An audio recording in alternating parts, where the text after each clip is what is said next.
clip this and maybe play it, but I'll do one of those shout out things, right? So here goes. Hey everyone, it's Andy Petrillo, sportscaster here, and you're listening to Live with CDP, the podcast, which is available on YouTube, Facebook, and Twitter for all your sports and entertainment highlights. I don't know, how's that? Maybe you could use it. Hopefully you can. And one. Oh, good afternoon, everybody. Welcome to the Saturday edition of Live with CDP podcast on this Saturday, December 4th. I'm looking forward to my podcast coming up right now with my guest, Addie Starr. She's a pro wrestler with 360 Pro Wrestling based out of British Columbia, and she's also a teacher as well. And I had the pleasure of seeing 365 Pro Wrestling last Saturday at the Red Chevron Club in Guelph, and her match with Mike Bailey, Speedball, and that was one of the best wrestling matches I've seen in a number of years. And it's kind of rekindled my interest in pro wrestling again, seeing actual real wrestling matches, and it's really good. Check out, I'll put their website on and we can check it out. But give me one moment, guys, and I'm going to bring on my guest today, as I'm looking forward to speaking to her about her 15-year career as a wrestler. And we'll talk a little bit more about her other career, too, as a teacher. Just 1 second, guys, and I'm going to bring on Addie Starr from 365 Pro Wrestling. Hey, Addie, how you doing? I'm good. How are you doing? Good. Thank you again so much for coming on my podcast. No problem at all. It's great to be here. I really appreciate it. How's your week been going? It's good. It's been busy. Last couple weeks before Christmas break, so kids are a bit crazy and things are getting a little bit crazy, but it's been fun. It's been good, and a lot of wrestling going on the past couple weeks too.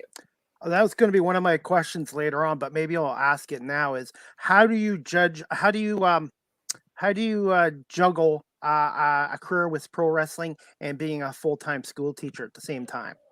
I think it's just a lot about balance. Like, I think everyone has to have things that they enjoy outside of work that they have to do. Otherwise, you're just going to go crazy, right? If you just do work all the time, it's just going to be way too much and you're going to get burned out. So I try to take a couple bookings a month at least, just so I have something fun to do, something to look forward to. But I don't go overboard. Like, I'm not going to be wrestling like every single Friday night or every single Saturday. Like, I would be way too exhausted from everything if I did that every single weekend.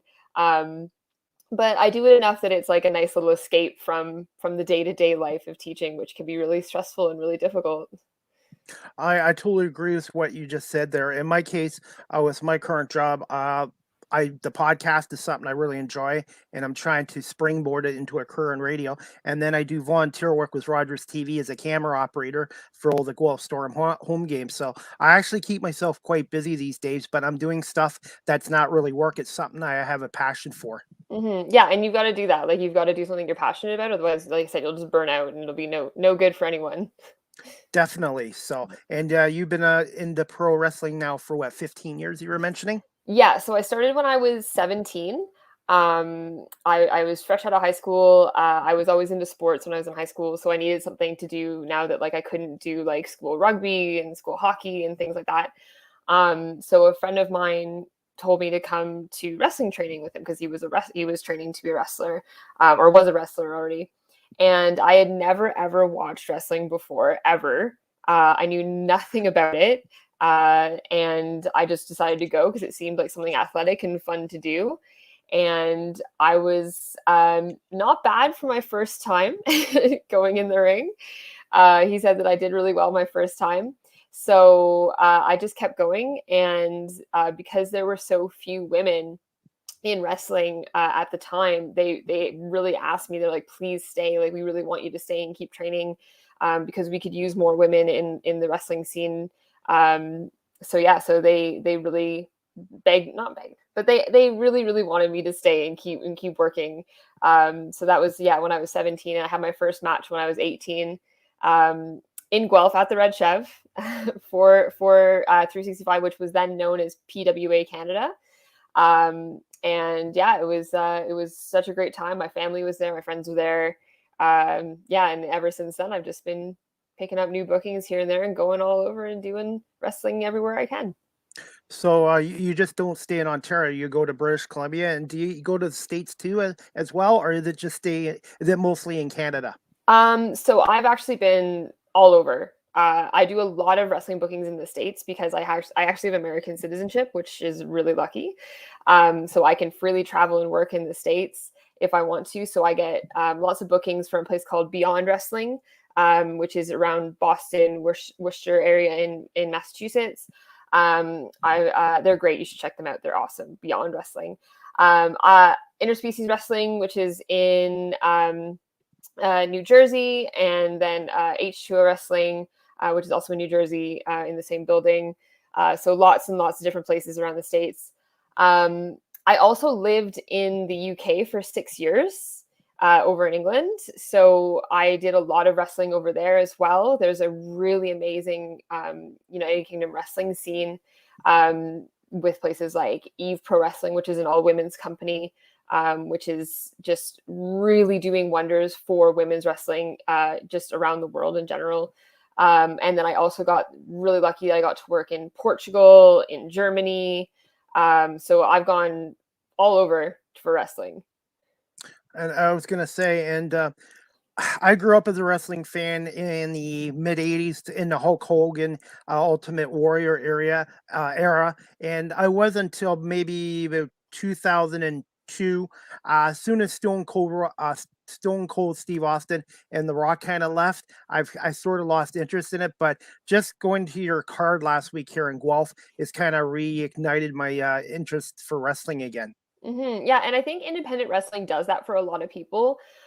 Because if you really think about it, independent wrestling, it's people that are trying to make it and people that are trying to get, their career going and are trying to get noticed. So they do a lot of these like a really amazing matches because they're still really working hard to get, a contract or get where they want to be. So they really go all out every single time. And it's also because it's like fun for us. It's something that we really enjoy doing. It's not a job all the time. So it is something that like people can come see and have a great time, and the atmosphere is so fun. And you're right up close to the wrestlers. You get to shout at them and get to like do chants and things like that. It just makes it so much more fun, I think. And a lot of people really enjoy it. Yeah, and that was the first time I've ever had a ringside seat, and it was my first live wrestling card since 1990 or 1991. So it was a while, but I really enjoyed it. Yeah, no, it was a great show. And I think top to bottom, that card was really good. We had some people come in from British Columbia who had never worked in Ontario before. So it was really fun to have them. And like Mike Bailey is just one of the best in wrestling right now. So he's like always a pleasure to watch. And I was really, really, really happy that I got to wrestle him. Yeah, it was a great show. Great show. And I was gonna say the speed of your match is just amazing, like I said. And what I like about 365 Pro Wrestling is the intergender matches, and I thought the women held themselves well with the men Mhm. wrestlers. Yeah, I think, and that's something that I've been trying to sort of campaign for a really long time, is this equality in wrestling because Hmm. there's so many women that work just as hard, if not harder, than all the men out there. And we just want to be known as wrestlers. We don't want to be women's wrestlers. We want to be wrestlers. And I always said that if I can like look back at my career and be considered a good wrestler, not just good for a women's wrestler, then I'll be happy. Definitely, and Yeah. like I said, the match with Mike Bailey. How did he get his name Speedball, by the way? I think it's just because he's so quick. Like he's just so fast and he's so light on his feet. He's just like, I don't know. He's a blur sometimes when he's in the ring. Like he's just like jumping all over the place and doing these crazy fast kicks, and he's just so quick. So I think that's how he got his nickname. And you don't see too many wrestlers anymore, and not in the pros that wrestle without wrestling shoes or boots on. No, no. Oh my God. Every time I see him wrestle, I'm always so scared he's gonna like break his toes or his ankles, or because I've got like boots on with support on my ankles. And I'm always just so scared that he's gonna break something every time So, I see him. and his martial arts too, man. He's Mhm. he's got a good combination of both. Yeah, because he's trained in Taekwondo.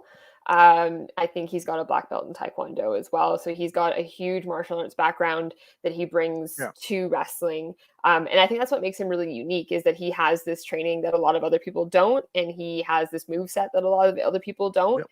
So he's just a pleasure to watch all the time. Okay. Are you okay for 45 minutes time-wise? Yeah, that's totally fine. Okay. Before we get to the questions, can I just show your match with Mike last week, courtesy of 365 Pro Wrestling, and just describe to my audience just a little bit about the match? Is that okay? Yeah, that's totally fine. Okay, no problem. 1 second, and I'll just gonna put it on. StreamYard is awesome for this. Oh, we can watch it on YouTube. That's awesome. Can you hear it okay? Yes, I can hear it just fine. Okay. This is my first time actually watching it back, so I haven't actually seen it. Oh, okay, cool. And the funny thing is my dad's right in the front row. Yeah. My dad's in the front row watching, and I could just see his face as soon as he kicked me. My dad was so shocked. Well, Mike tried to go for the quick pin there. Yeah, right away, right into it.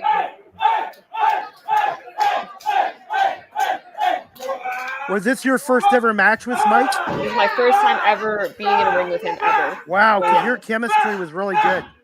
Yeah, we really knew what we wanted to do, and we really had an idea for where we were going to take everything, so we executed that well, I think. And these strikes were just so much fun. I got some good pictures and some videos that I posted on TikTok. Yeah, from I this did. match. I saw some of the pictures videos people took, and yeah, it looked like they looked good.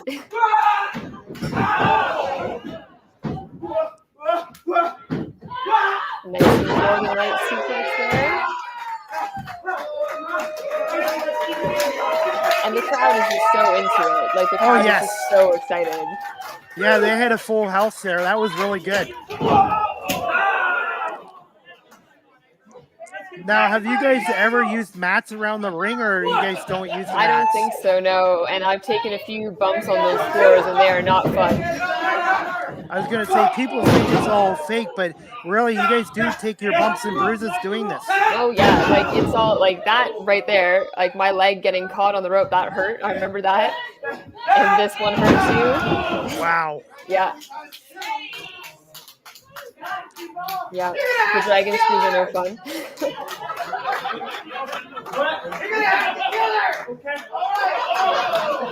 Let's see. Yeah, and those double knees, you feel those next day. Yeah, I was definitely really sore after this. I tend to not be super sore after a lot of my matches, but this one I really wanted.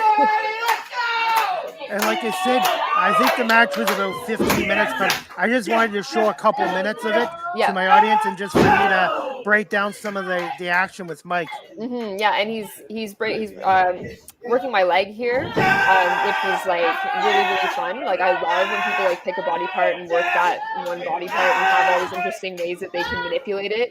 So I thought that was really cool.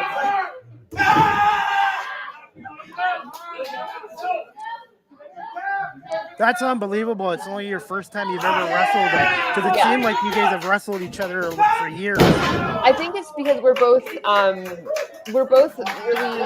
we've been doing it a long time. Like, Bailey's been doing it for 10 plus years. I've been doing it for 15 years. So the longer you get to do it, the more you kind of get comfortable in the ring, and you just feel like you can kind of like gel with people a little better.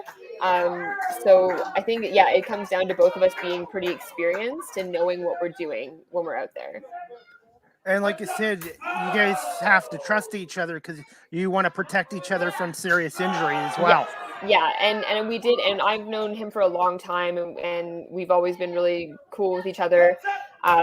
So we've both, like, made sure that we're protecting each other, keeping each other safe. That's the number one priority for any match, is that you're going to protect your opponent from injury, protect yourself from injury, make sure that we both go home at the end of the night, no problems. So I think when you both have that mindset going into it, it almost makes your match better, because you know what you're doing, and you know that, like, it's going to be okay and it's going to be safe. Do you have any plans in the future to have another match with him again in the future? I have no idea. That's a question for Eddie Osborne. Okay. Who puts the matches together. I didn't even know I was going to have this match until a couple weeks before. Wow. He just was like, here you go. This is the match you're having. And it was a total surprise. Big headbutt there. Yeah, it was a total surprise to me, and I was really excited. So the weeks leading up to it, I was so happy and so excited for it. Before a match, do you guys sit down for about a half an hour and just talk about what you guys want to do during the match? Yeah, it usually takes about half an hour to put a match together. So we'll show up to the venue a little bit earlier, go through kind of what we want to accomplish in the match, go through what moves we want to do, and then kind of put the structure of the match together from there. And then we have to like memorize the whole thing with only like a couple hours notice. So this is all something that like we've put together, memorized, gone through a few times backstage, and then had to come out and do it like live, which is always nerve-wracking. Always You just scary. answered my question there, nervy. Yes. One question I wanted to ask you, does Eddie, who runs 365 Pro Wrestling, does he have a say or input in how your match is going to go? In almost every promotion that I've worked for, the person who puts the matches together does have a say. Like they'll tell us like what they want to see, if they want the match to be quick, if they want it to be like sort of more slow and methodical, if they want to have a lot of like specific kinds of moves in it. But sometimes they just sort of say like, here you go, have your match, do whatever you want. Like, and that's what he did for us this day. Was he just said, I love that backflip knees. That was impressive. So Eddie just said, you guys are main event, go out and have a main event match and do whatever you want to do. So that's what we did. And you guys paced yourselves, but you guys also picked up the speed as well.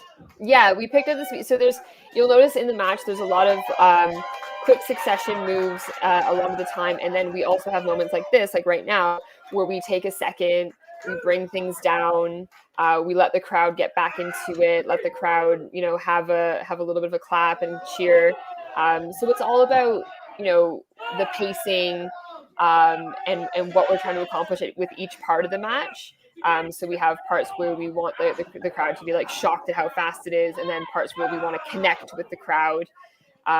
So it just depends on what we're trying to do that dictates what we do in the ring.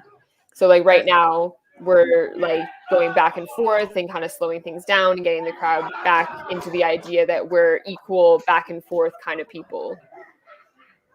And the crowd was engaged the whole time too. Yeah, and I've been to lots of shows where by the main event, the crowd is exhausted and just can't even begin to cheer for the main event. So it was really nice that, even through 6 matches, and with how long we went, that they were still into it the whole time, and they still were cheering and behind us the whole time. Now, average time, what's the average time of your matches normally? Is it normally about 13 to 15 minutes? It can be anywhere. Like I did a match last night that was about 8 minutes, and then I've gone as long as half an hour. Wow. Yeah, so it really depends on what the promoter wants and what the number of match on the card it is. Like if it's the first match, you're probably only going to go 6 to 8 minutes just to get the crowd up and excited. Wow, yeah, that was impressive. Yeah, so impressive. But if you're main event, you'll probably go a little bit longer.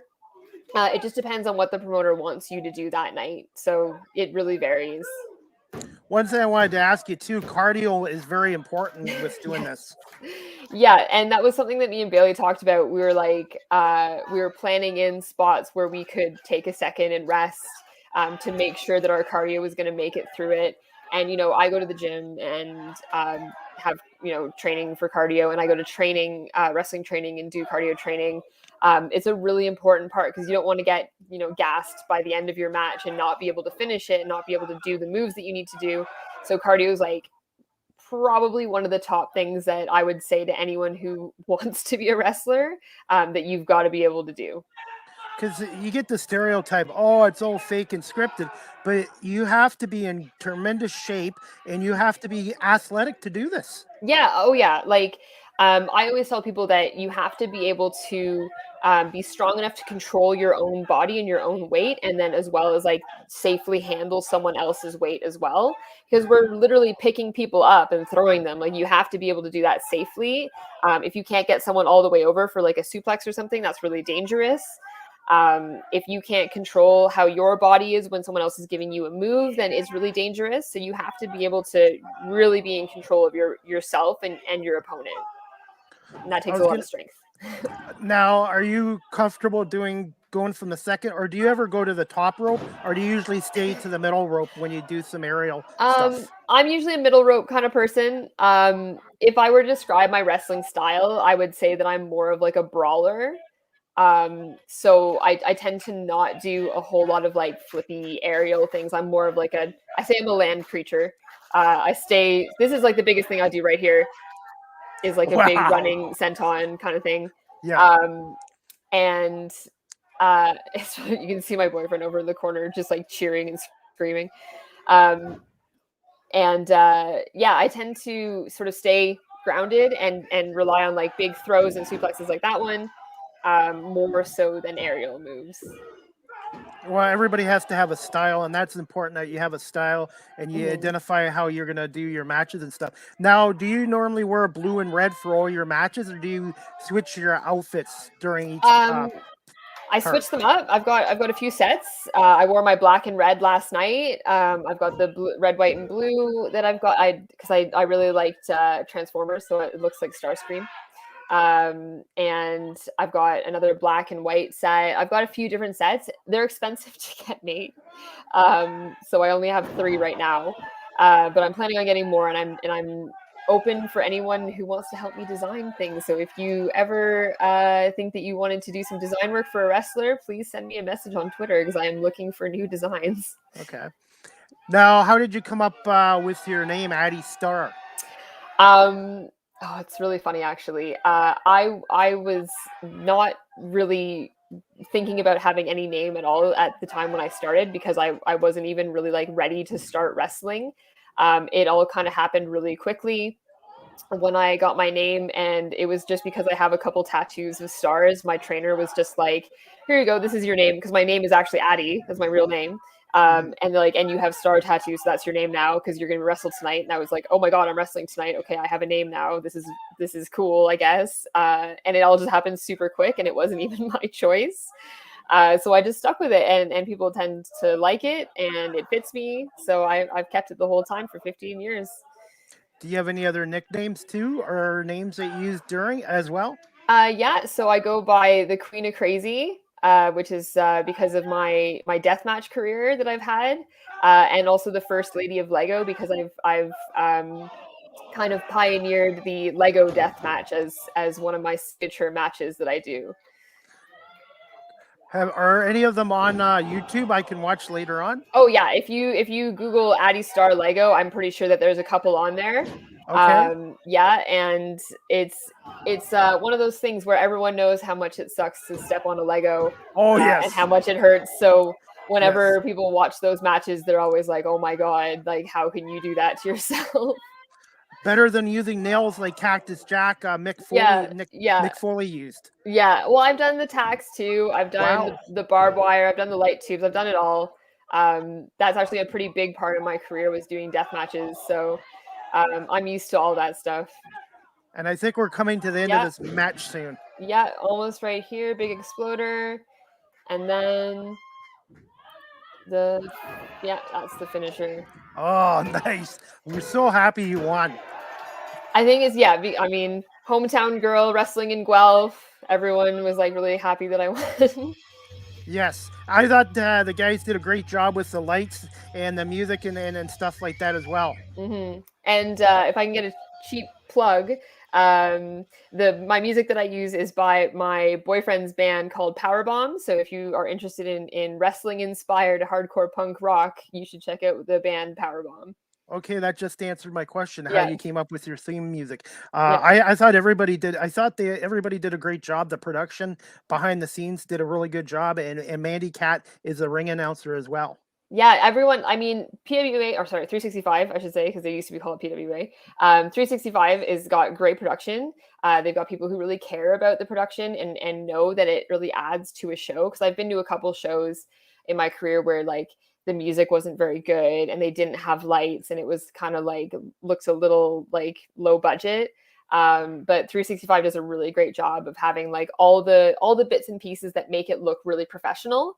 And it makes you feel a lot better when you go out there as a wrestler and you're like, actually, like my music's loud, the lights are on, everything's like really, really like professionally done. So it makes you feel a little more big time when you're a wrestler. Because to me, that really identifies people with the wrestler is their music. Like with Hulk Hogan, Real American, the Warrior, the Ultimate Warrior, his dude, like I can't Yeah. sing or whatever. And then Bret Hart, it just you identify with that wrestler, he or Mm-hmm. she, with their music, and that to me Yeah. is important. Yeah, and I had I used one band called Every Time I Die for a really long time in my career for my music. But then the problem was whenever my matches went on YouTube, they had to mute it because it's all copyright. So then I started when I met my boyfriend, he's telling me that he has this band and their music's not copyright. So I started using their music and now I can like have it on YouTube, I can have it on Twitch, I can have it on, any channel that wants to show my matches and I can actually have my music on the channel. Yeah, you're right.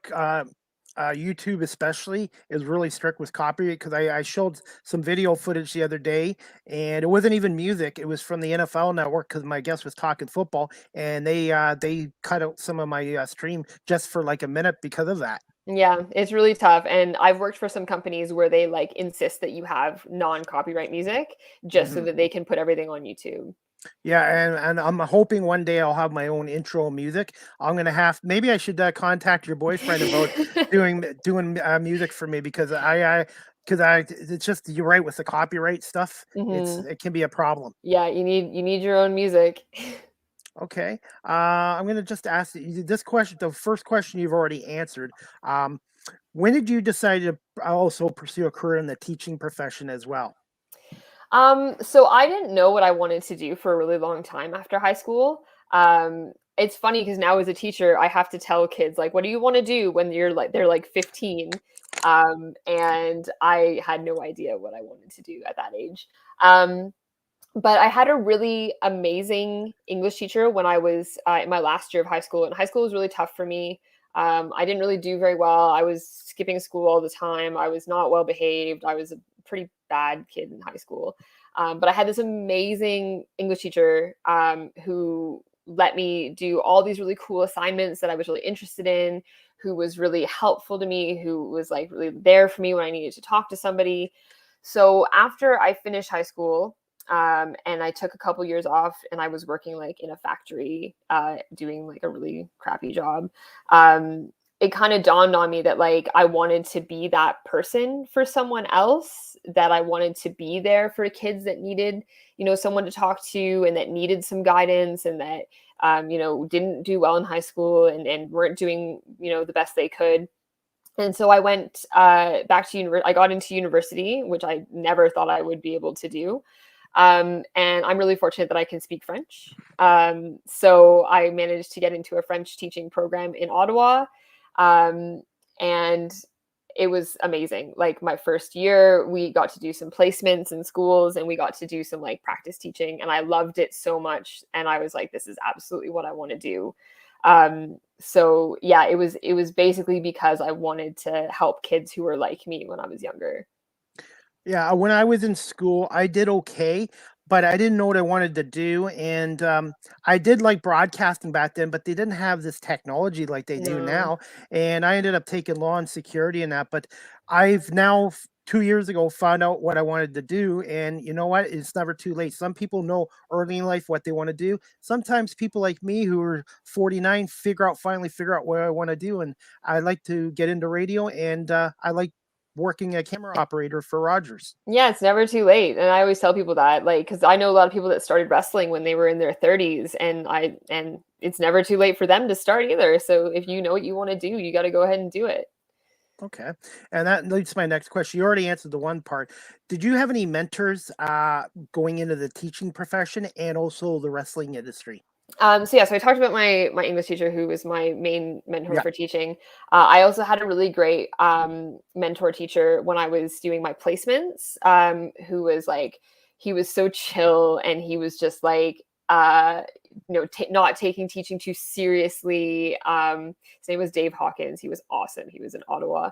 I think he's retired now, but he was the coolest guy ever. And he taught me like that, teaching can be really stressful if you let it be stressful. And then if you don't let it be stressful, it cannot be stressful. So that was something that I really, really enjoyed, was working with him. And then in terms of wrestling, I have my trainer, Eddie Osborne, who trained me how to wrestle and taught me from the ground up, like everything that I know now. But then I also, I moved to Ottawa for university. And I also got to get into the wrestling scene in Ottawa. There's a really, really amazing wrestling scene in Ottawa. Like some of the best indie wrestling in Canada is in Ottawa. C4 Wrestling. If you haven't seen them, I would recommend checking them out. And I met the Super Smash Brothers, now known as the Dark Order. Evil Uno and Stu Grayson, and especially Evil Uno. They kind of like took me under their wing and taught me some stuff, and we went to training and we became really good friends. So I would say that Evil Uno is probably one of my biggest mentors in wrestling, because he kind of took me to my next level. So I knew the basics of like how to bump, how to do some moves, how to put a match together. And he taught me like about psychology and like why you would do certain moves and why you would plan a match a certain way, and about how to get my character a little better, how to make my moveset more personalized. So he's probably someone I would say really, really influenced me and really helped me in wrestling. And this is another observation I have about wrestling too. You have to also be good at acting too. Yes. I commend my grade 9 drama classes for a lot of the stuff that I do in wrestling now, with like the exaggeration, and you got to have that stare down, and you've got to have like a loud voice. And I actually think that teaching has really helped me have the death stare and the loud voice, because I have to use those a lot with the grade 7s and 8s that I teach right now. So yeah, you have to be a really good actor, and pretend that you are like in a fight, like a real fight, as well as remembering all of your moves that you're going to do, and as well as putting everything together. There's a lot going on, because you can be a good wrestler that does great moves and does really exciting stuff, but if you are not connecting with your audience and having them believe what you do, it's not going to be the same. It's not going to be as engaging. It's not going to be as exciting. It's not going to be something that people are interested in. It's just going to be a couple of people in a ring doing some moves. That's it. 100% agree with you on that. And you already answered my next question about who your trainer was. I've also learned about my listening skills on here too. So I'm just going to cut this question down to, what was your first wrestling match, and how did you come up with your finishing moves? My first wrestling match was on September 8th, 2006 at the Red Chev. It was a mixed tag match. So it was me and a guy named Warhead against Eddie Osborne and someone named Danya, who doesn't wrestle anymore, but she was great. And I remember being really scared, being absolutely terrified of everything that was going to happen. I don't remember the match at all. I don't remember anything that happened, except that I did a tornado DDT, and that was the first time I'd ever done it, and it was really scary. But I remember coming out of the curtain and having the crowd just like pop so hard, because it was like half of them were my friends, because it was in Guelph, and just being so excited to do it, and knowing that like I wanted to keep doing this. So that's what I remember of my first match. God, it was a long time ago now. It's like 15 years ago. It's crazy. Where does the time go? I know. I was talking to someone last night that I was wrestling, who's been wrestling for 4 years. And she's like, how long have you been wrestling? And I was like, 15. It feels like a long time. You're a veteran now. I am a veteran now. Yeah. And then my finishing move is called the sliding D. It's a sliding forearm, and it comes from my favorite Japanese wrestler, Masato Tanaka, who was in ECW at like the height of the popularity of ECW. He had a great feud with Mike Awesome, and he did all these like crazy spots where he would like jump over the ropes through tables. He would like do these crazy rolling forearms. Like he's just so awesome. I love Masato Tanaka. And if anyone has interest in Japanese wrestling and doesn't know Masato Tanaka, should really check him out. He's still going strong. Like he's in his 50s and he's like still wrestling. Wow. So he's great. And so basically a lot of my moveset was taken from his moveset because I loved it so much. And I just loved his like really strong style of wrestling. And my finishing move, I picked it because I got told that your finishing move should be something you can do to anybody, no matter how big or small they are. And I'm not very big, so I probably shouldn't do things like power bombs and things like that because I can't really lift everybody up. So I picked something that's easy to do to everybody and looks big and intimidating and effective, regardless of who I'm doing it to. I was gonna say, do you? How often do they let you use your finishing maneuver? Or it just depends on the match. I Yeah, guess. it just depends on the match. It depends like what they want the finish to be. Sometimes they want the finish to be nice and clean and just like one move over, done with finish. Sometimes they want the finish to be like a little bit dusty, they say, where it's like someone cheats and then they have like a roll up or something like that. Yep. So it just depends on what the promoter really wants from the match. Okay. And have you done any submission holds yet? Yes, I do lots of submission holds. I do things like knee bars. I do a butterfly submission. My favorite one is called the inverted Mutalock, where it's like you grapevine their legs, you arch back and you grab their neck behind you. It's kind of a crazy bridging move, and I love submission. I think they're really cool, and you can do some really cool submissions. And I just love like the drama of a submission too, where people are like crawling to the ropes and trying to like get out of it. And I think they can be really exciting and really fun. Yeah, my favorite submission move of all time is got to be the sharpshooter from Bret Hart. Yeah. Oh yeah, and every Canadian will do it because it's such a Canadian thing now. It's a Canadian iconic move now. Okay, you just answered my next question, but obviously, who was your favorite female wrestler growing up? Who Oh, influenced? Did you have one from the because WWF or um, WWE? I didn't because I didn't grow up watching wrestling, like Okay, I said. I remember in training school when I was training to wrestle, we got asked to do a report on a wrestler, and Eddie told me to look at Fabulous Moolah. okay. And I remember watching it and watching some of her matches and just being a little bit like, meh, I wasn't super excited by it. And then I tried to watch like some other like women's wrestling from the WWE at the time, and it was like a pretty dire time in terms of like women's wrestling in WWE.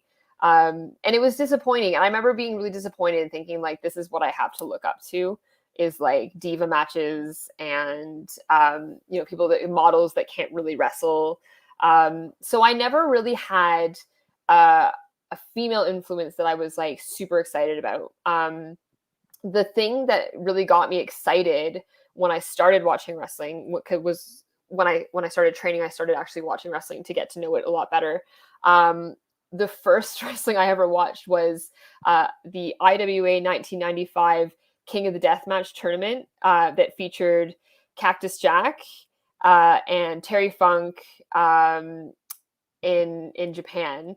And I remember that was what really got me kind of like excited about wrestling was this deathmatch tournament that I watched. And just like the craziness of it and the using the tacks and the barbed wire and the exploding ring and everything was probably what influenced me the most because I was like, that's what I want to do. I want to do like crazy stuff and make people think that I'm crazy for wanting to do it. So I didn't have any female influences, but Cactus Jack was definitely my like number one influence when I first started wrestling. I loved Cactus Jack McFoley. My absolute favorite and probably still my favorite too today. Like I've never met him and a lot of my friends have met him and I'm just like waiting for the day I finally get to meet him and tell him like how influential he's been to me. Yeah, definitely my favorite. And I was gonna say, even women's wrestling has changed a lot, even in the last 10 years, Mm-hmm. gone from diva stuff to now look at the talent they have. Especially, I'm a huge fan of Charlotte Flair, and she's Yes. to me, she's as good as her daddy was. Oh yeah, I mean, and I think now, and I was talking again like last night. I wrestled last night. This girl who's been wrestling for 4 years, and I was saying like I wish I had started when you did because you have these amazing role models to look up to now. There's like Charlotte Flair, there's Sasha Banks, there's Becky Lynch, there's in AEW, there's Britt Baker and Riho and Nyla Rose and all these like amazing people. So the women's wrestling lately in the last 10 years has been incredible and it's really inspiring to see. So now when new women are starting to wrestle, they actually have someone they can look up to and get excited about. And I think that's important too for the growth of women's wrestling as well Mm-hmm. Yeah, and in the future. women's wrestling is just as good as men's wrestling. It always has been, always will be. I maintain that. I think that if you watch some women's shows, you'll be just as impressed as if you watch some men's shows. And I think that everyone should give it a chance. Okay. Are you still okay for a few more minutes? I just get Yeah. a couple more. Okay. The next one I wanted to ask you was, what do you enjoy the most about being a pro wrestler, and what is the hardest aspect of the industry? I think the thing I enjoy the most is the crowd connection. Like when you walk out of the curtain and the crowd pops so loud for you and it just feels so amazing, that people are excited to see you. And when you get in the ring and you start doing your match and you like look around the crowd and you see their eyes like on you and see them so excited, that's probably my favorite part. That and coming up with new spots for matches, like being creative and coming up with new things that we can do. But that crowd connection is like unreal. It's unlike anything I've ever experienced. And I think that's why a lot of people get really hooked on it and like wrestling so much, is because you get this crazy adrenaline rush from it when you walk out of the curtain, and it's really addictive. It's really great. And then in terms of the hardest thing, it's probably getting new bookings in new areas, and trying to convince people that you are someone they should bring into their event. So it's this whole thing where you have to say like, well, this is how much I charge for my wrestling. Like you have a price. And Hmm. then the promoter will be like, well, I either agree to that or I don't. Like, are you worth that price? Um, are you going to draw fans? Like, why should I have you on my show? And it's like being like a musician or like an artist, where you have to like convince people that you are good enough to be on the show and that you are something that's going to draw people and make people excited. And if you're a little bit like me and a little bit shy sometimes and don't always like to toot your own horn and tell people that you're great, it can be really intimidating. So I tend to have a little bit of trouble breaking into new areas, because I tend to not contact promoters and ask to be on shows, because I find it really intimidating to do that. So that's probably the hardest part. Now, do you have an agent that helps you with this? I don't. It's all independent. So pretty much every local independent wrestler does everything themselves. We do our own merch. We do our own social media. We do our own bookings. We do our own admin, making sure our calendar and our dates all line up. Like everything is done by ourselves. So it's a tough thing to manage sometimes. A lot of work behind the Mm-hmm. scenes. Yeah, and I was just talking about this last night. Like it's a one-man show where normally people like musicians would have like an agent or like a whole team of people doing these things for them, and we're doing it all ourselves. It's just like with doing this podcast. I do everything myself. I produce Mhm. my shows. I go out and get guests. I have to make sure my calendar matches up with my guests, and Mhm. and I have to plan in case something happens where a guest can't come on. Something happens, so there is a lot of work. Anything you want to do in life, you have to be willing to work hard at it. Yeah, exactly. And pro wrestling is no different. So yeah, it's a tough go sometimes.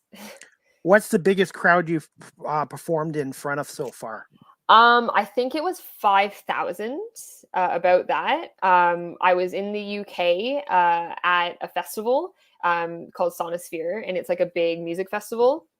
and they brought in this one company that I was working for called Progress Wrestling. And they had a little like feature show on the festival. And so all these people that came to see, like, I think Iron Maiden was on the show, and like Slayer was on the show. So all these people that came to see these huge bands, and thousands of people just like made their way over to this little wrestling ring where we were performing. And it was so fun. Like, it was so loud and it was so crazy. Yeah, about 5,000 people showed up for that. Wow, that's a Yeah. lot. Now, I have to ask this: do you have do pro wrestlers or yourself have a ritual before you go on before each match? Some of them do. Some of them have like specific things that they do before, like they'll do like a little pump up, like with like exercise bands or push ups or something like that. I do a little like war cry before I go out, just to psych myself up a little bit. And like my music gets me really pumped up, but I don't do anything like special. Just my little, just my little war cry that I do. Okay, I had to Yeah. ask that. So, Yeah. and you already answered my next question about your life as a teacher pro wrestler. So we're going to Yeah. go to this question. What has been your most memorable favorite match so far in your career? And maybe we've already talked about it.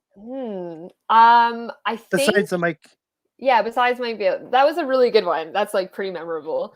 I would say, um, just before everything went crazy with COVID, I was down in New York, New Jersey for Mania weekend.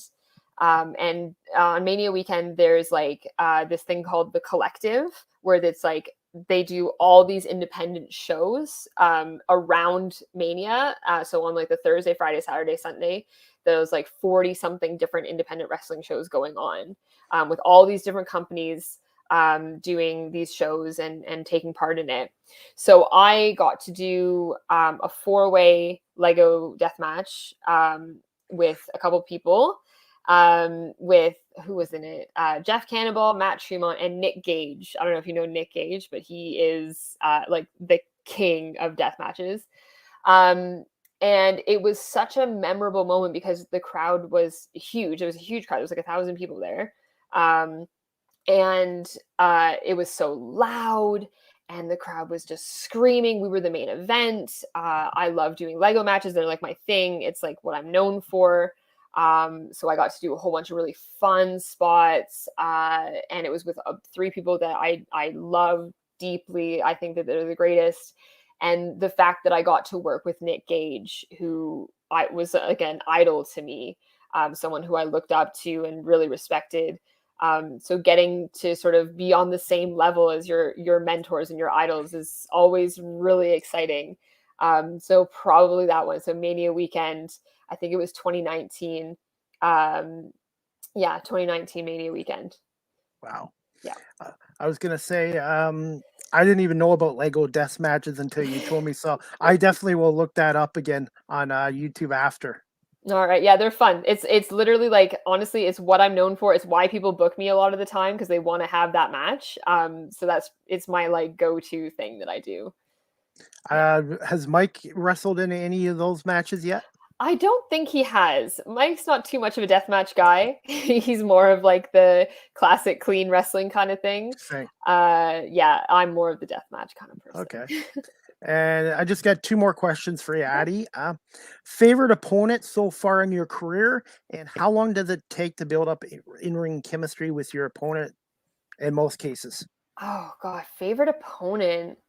Um, I'd have to say, probably someone who's my literal best friend in the world. His name is Cecil Nix, and he's my favorite opponent just because he's willing to do like whatever I want to do. Like, I'll suggest something crazy, and he's like, "Yeah, let's do it. Why not?"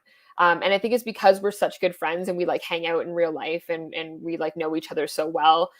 We're not afraid to like do crazy weird things. We're not afraid to like hurt each other. We know that we're going to be safe. We know that we're going to take care of each other.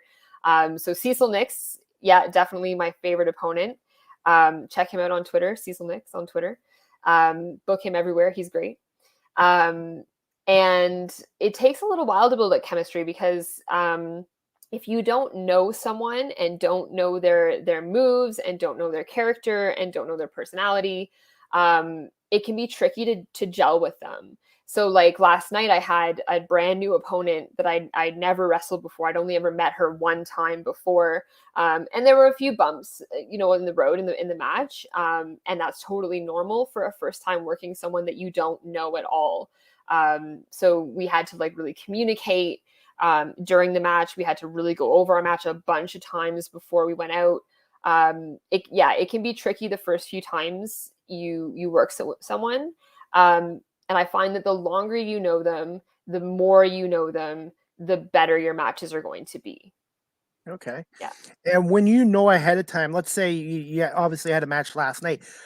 What's a morning like or an afternoon like getting ready before a wrestling match? I mean, it depends. Like I used to be really strict and like I would like only eat like fruits and like chicken and like nothing else that was gonna like make me bloated or feel bad before my match. Like I used to be really strict about it and I would like go do a little run or like a little workout.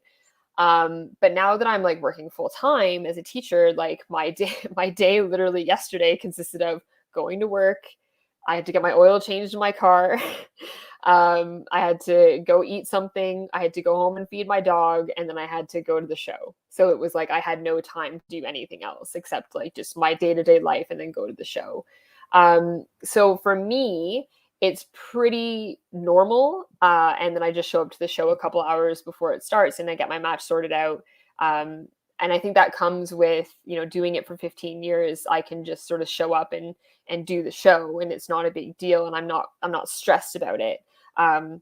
Whereas a long time ago, I would be really stressy about a show and like show up like 6 hours early and want to go over my match like 300 times and make sure that the whole day was just about wrestling. But I can't do that anymore now that I'm teaching full time. That's true. Yeah. Okay. And my next question is, what was it like winning the IWS Women's Championship in 2019 and holding onto the title belt for 924 days? Was it 924 days? That's a long time. Thanks COVID for that one. Because I couldn't defend it for a long time. So that was one of my favorite championships that I've held because I have such respect for IWS. Like, and I have followed IWS for a really long time. They were like the start of, you know, El Generico and Kevin Owens and all these people that have gone on to do great things. So they're a very respected, well-known, well-established company. It was really fun to win. I won it again at the 2019 Collective, the Mania weekend. It was another show that I did that weekend. And again, it was in front of a big crowd and everyone was really excited to be there. And everyone there was just like having the best time. So it was super fun.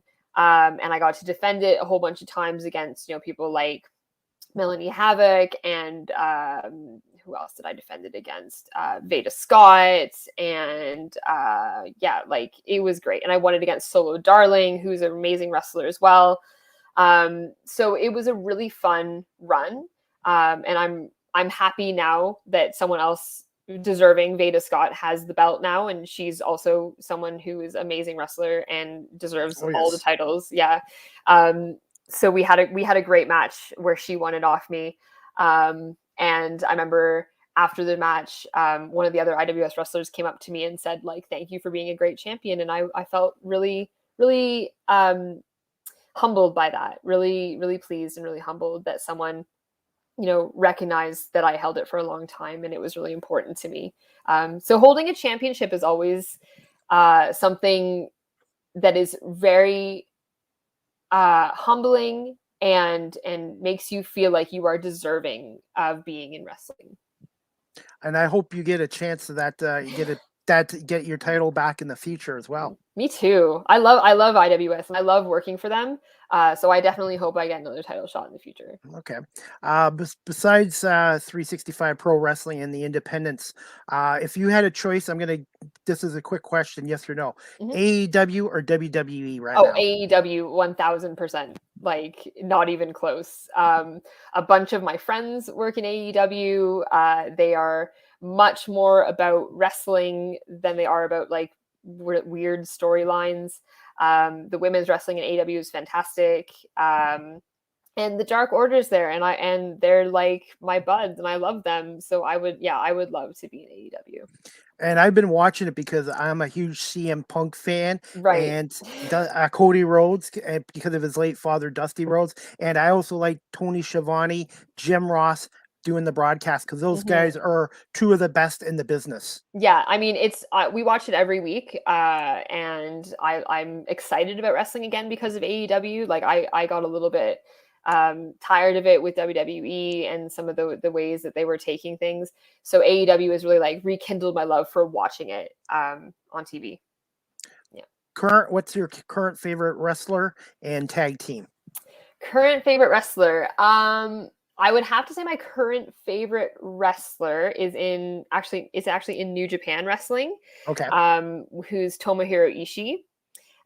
He's this big, strong, brawling kind of guy. He had a great match with Jon Moxley a couple of years ago in the G1 tournament. So Tomohiro Ishii is probably my favorite singles wrestler. And then in terms of tag team, Lucha Bros definitely my favorite tag team right now.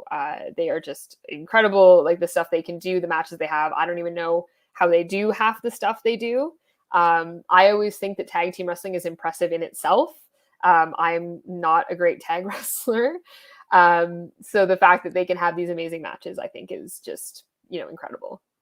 Yeah, and for years, the WWE or WWF was really strong with tag teams. And then the last 15, 20 years, they've kind of let it go to wayside. Yeah. And to me, tag team wrestling is just as important as the individual wrestling matches. Yeah. Oh, definitely. And it takes a different sort of mindset to do tag matches.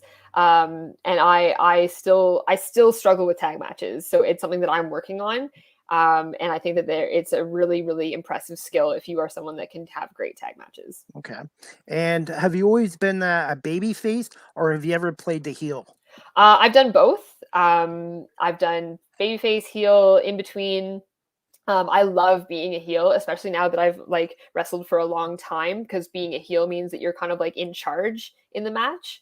And I like that sort of like being the one that leads the match and brings the newer person like around and helps them in the match.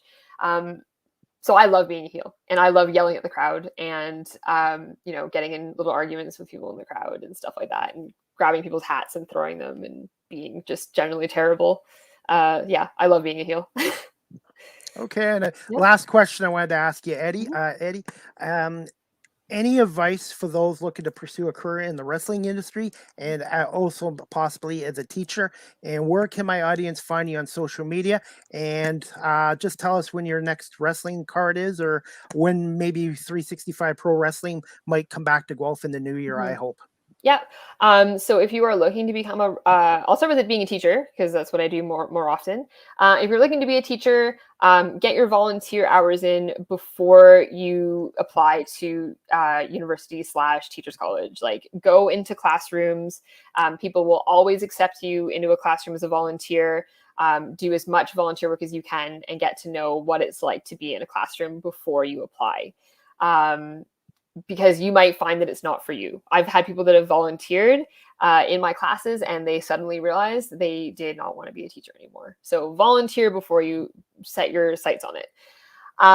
For being a wrestler, I've spoken about this before on another podcast where I said,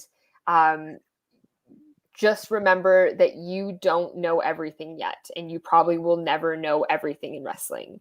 I was really kind of young and dumb when I started. I thought I knew everything. I really wish that I had listened more to people around me.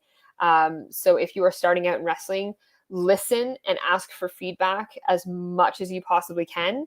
Yeah, just try and get people's opinion about your matches, about what you're doing, about how you're working, and accept it as positive, constructive feedback, and don't take it as criticism. Always take it as positive feedback. Yeah, so that's that. And do you know what's your next wrestling Oh match? yeah. So my next match is going to be January 8th at the Crossbody Pro Wrestling Academy in Cambridge. January 8th against Alexia Nicole. It is for the Crossbody Women's Championship, which is very, very exciting. So hopefully I pick up another championship. That'd be great. And then I think 365 is coming back to Guelph in the new year in January. I'm not sure what day, but I know that they are coming back to Guelph in January. I know that for a fact. So if you are in Guelph or in Cambridge, come check us out. It's a great time. It's a cheap night of entertainment. It's super fun. Come see us. Okay, you definitely can count on me in the new year at the Red Chevron Club. And January 8th, if it's on I don't know what day that is. If it's on a weekend, I definitely would like to come up to Cambridge and check that out as well. Awesome. Yeah, that'd be great. Are the tickets on sale online? Is there a website? I think so. Crossbody Pro Wrestling is what you need to look up. And I think the tickets are on sale. Yeah. Okay, definitely. I might do that as well. But I was going to say, Addie, I really appreciate you coming on live with CDP podcast today, and maybe I can have you back as a guest in the future, and maybe get some of your other fellow wrestlers from 365 Pro Wrestling to come on and talk some wrestling with my audience and myself. Yeah, that'd be great. That's awesome. Okay, well, thank you again so much for coming on, and I hope you enjoy your weekend. And I hope you have a great Christmas, and we'll keep in touch with you on social media. Sounds good. Thank you so much for having me. You're welcome, Addie. Thank you. You're welcome. Bye. Bye. Anyways, guys, I hope you enjoyed my podcast today with Addie Starr. You can also check her out on social media. Just 1 second, guys. You can check her out on Twitter at Addie Starr. And you can also check out 365 Pro Wrestling at www.canadianprowrestling.com. That is their official website. Really good product, and I definitely would go back to seeing 365 Pro Wrestling again in Guelph or even in Cambridge. And you can also check 365 Pro Wrestling out on Twitter at 365PW. That's at 365PW on Twitter. And again, you can check Addie out on Twitter at Addie Starr as well. Anyways, guys, like I said, let's see. I got some other news to talk about. Before we do that, I'm just going to let you guys know about my podcasts. I do this all the time. Live with CDP podcast. The audio version is downloaded onto Google Podcasts, Anchor FM, Apple Podcasts, Breaker, Pocket Casts, Radio Public, Spotify, Castbox, and my LinkedIn page as well. And any feedback, guys, please give me feedback. Send me a message or whatever. I really appreciate that. And I want to say thank you to everybody watching Live with CDP podcast on my YouTube channel. Please subscribe if you haven't, on Facebook, and also on my Twitter page at Chris D. Pame, if you would like to wish to follow me there as well.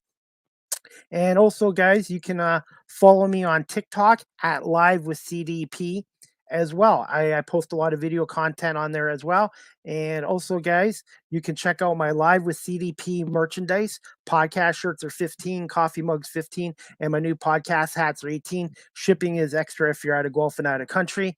And also, guys, just to let you know, my next podcast, oops, I made a boo-boo there. It happens on live podcasting occasionally as well. But my next live podcasting will be this Monday, December 6th at 5 o'clock Eastern. My guest will be Mark McKelvey, the TV play-by-play voice for Rogers TVs for the Owen Sound Attack of the OHL. And he also sometimes does color analyst work for the Owen Sound Attacks on road games. And he also does some Guelph Storm TV games occasionally on Rogers TV as well when Steve Fitzsimmons is away as well. So I hope you guys can check out that as well. I have some more great guests coming on in the next couple of weeks. Stay tuned. I have one coming up from the St. Louis Blues. He's a legend with the St. Louis Blues, and he'll be coming up on December 13th.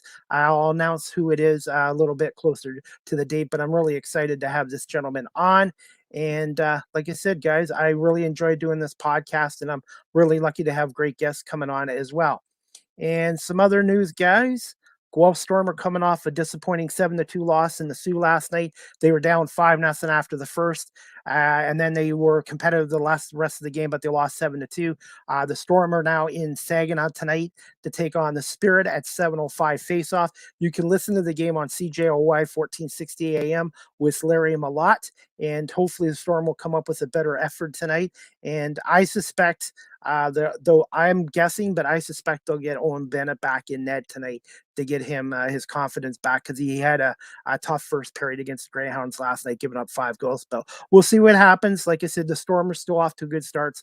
To me, the 3 best teams right now in the Western Conference right now: London Knights, Sioux Greyhounds, and the Guelph Storm. And the thing is, the Guelph Storm are the youngest team age-wise in the Ontario Hockey League, with the average age of 18 as well. One of the Storm players has been invited to the World Juniors, and that's Sasha Pashnanoff. He's been invited to go out with the U.S. team, and I think he will make it.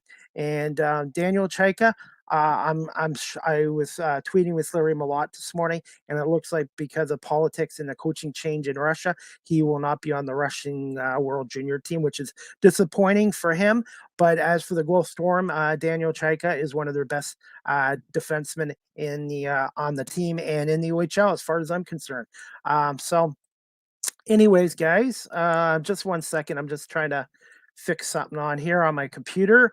And some other news tonight. You got the Big Ten Championship tonight, 8 o'clock on Fox kickoff. The 11-1 Michigan Wolverines taking on the 10-2 Iowa Hawkeyes from Lucas Oil Field in Indianapolis. And the game is on Fox, 8 o'clock kickoff. The winner gets the Big Ten Championship, and I'm hoping Michigan doesn't have a letdown after their huge win against Ohio State last week at the Big House in Ann Arbor. This should be a very good game tonight, and it would be so nice to see the Wolverines get a Big Ten championship, especially when the radio guys Jim Brandstatter and Dan Dierdorf are retiring at the end of the season. It would be really nice for them to win tonight. So go Blue, go. And I want to say hi to my cousins, Mike and Terry in Taylor, Michigan. They're huge sports fans over there as well. And like I said, I'm looking forward to the game tonight. And also, guys, Philadelphia Eagles, 5-7, are back in East Rutherford, New Jersey again, taking on those 3-8 New York Jets, in a must-win for the Birds to stay in the NFC wildcard playoff race. Right now, the Eagles are out of it, but they're 5-7, so they need to win every game to have a chance. The Eagles are 11-0 lifetime against the New York Jets since their first ever meeting in 1973. So tomorrow is not a good time for them to lose their first ever game against the Jets. If they do, they'll drop to 5-8, and they're pretty well out of the NFC wildcard spot as far as I'm concerned. As much as I hate the Dallas Cowboys, they're at 8-4 right now. They're in control of the NFC East, and I think they will win it. I'm just hoping. We'll see what happens with the Eagles, but the Eagles the Eagles ran the ball last week well against the Giants, but 4 turnovers. Jalen Hurts had a bad game. He had 3 interceptions, and then Boston Scott at the end of the game had a costly fumble. You can't turn over the ball 4 times to any team in the NFL, even a bad team like the Giants, and expect to win. And then they had some dropsies and Jalen Reagor, and he's in his second year with the Eagles, and he needs to step up. It's either step up time for Jalen Reagor, or I think the Eagles are going to have to look at letting him go in the offseason. So we'll see what happens, but I'm not worried about Jalen Hurts. I think he'll have a bounce back game. He's on the injury report this week with an ankle injury, but we'll see what happens. But it's a 1 o'clock kickoff game tomorrow at MetLife Stadium in East Rutherford, New Jersey as well. And before we go, we got the CFL East Final tomorrow, 12:30 TSN, Hamilton at the Argonauts, and 3:30 Saskatchewan at Winnipeg. The winners meet for the Grey Cup at Tim Hortons Field in Hamilton on Sunday, December 12th. Hamilton and Toronto have met up 6 times in their history in the Eastern Final. The Tiger Cats are 4-2 in those series. The last time the Argonauts beat Hamilton to win the Eastern Conference Championship was way back in 1983. at Exhibition Stadium when Cedric Mentor scored a last-minute touchdown with 20 seconds left to go at Exhibition Stadium to beat Al Bruno and the Tiger Cats. I think it was 37-36 or 38-36. It was one of the greatest Eastern finals ever. So go on YouTube, guys. Check out 1983 East Final between the Argos Tiger Cats. One of the greatest CFL games ever and endings to a game. So we'll see what happens there. The last time these teams met in the Eastern Final was 2013, and Hamilton upset Toronto 36-24. So it's huge. The Argos would love to go back to Hamilton to try to win their 18th Grey Cup, and they did win their Grey Cup, one of their Grey Cups recently in 1996 in Hamilton. So we'll see what happens, but I'm picking the Argos to win by 3 points over the Tiger Cats. I think 24-21. I think the Argos will win it, and I think Winnipeg will beat Saskatchewan 31-20. So I believe the Winnipeg Blue Bombers, the defending Grey Cup champs, will still be the defending Grey Cup champions going into this year's Grey Cup in Hamilton. So, and before we wrap it up, guys, the Detroit Red Wings are looking for their 5th straight win tonight. They're at home at Little Caesars Arena, taking on the New York Islanders at 7 o'clock at Little Caesars Arena. The Wings are 12-9-3 on the season, but will be without Tyler Bertuzzi again due to the COVID-19 list. And National Lacrosse League, Buffalo Bandits home opener tonight, 7:30, I believe, at the KeyBank Center in Buffalo, taking on the defending National Lacrosse League champion Calgary Roughnecks. Guys, check out the National Lacrosse League, NLL.com. I'm learning about the sport now, and I think everybody else should. I think it's an exciting sport. They're now gotten their games on TSN and ESPN, so check that out as well. And let's see, guys. I think that's it. I'm going to wrap it up. I just want to say thank you this week to my guest, Howard Simon from WGR 550 in Buffalo, Rick Zamperin from CHML 900 in Hamilton, and 365 pro wrestler Addie Starr for coming on live with CDP today. Really enjoyed talking to Addie and about her career in wrestling and juggling her career between a full-time teacher and being a wrestler as well. And I'm working on more guests coming up in December. So I hope you guys all have a great weekend. Enjoy the Michigan game tonight, the Red Wings hockey game tonight, and then also the CFL playoff games on Sunday and the NFL games as well. And next live with CDP, guys, again, is this Monday, December 6th, 5 o'clock with Mark McKelvey, the TV voice of the Ontario Hockey League's Owen Sound Attack. Sometimes I talk faster than I think. So anyways, that's what's so great about live podcasting. So, all right, guys, again, thank you to Addie Starr for coming on live with CDP podcast. Thank you, everyone, for watching this live with CDP podcast live or later on audio version as well on Apple, Google Podcasts, Spotify, Anchor, Radio Public, and my LinkedIn page. Have a great weekend, guys, and we'll see you Monday night at 5 o'clock with Mark McKelvey. Take care. Go Blue. Go Birds.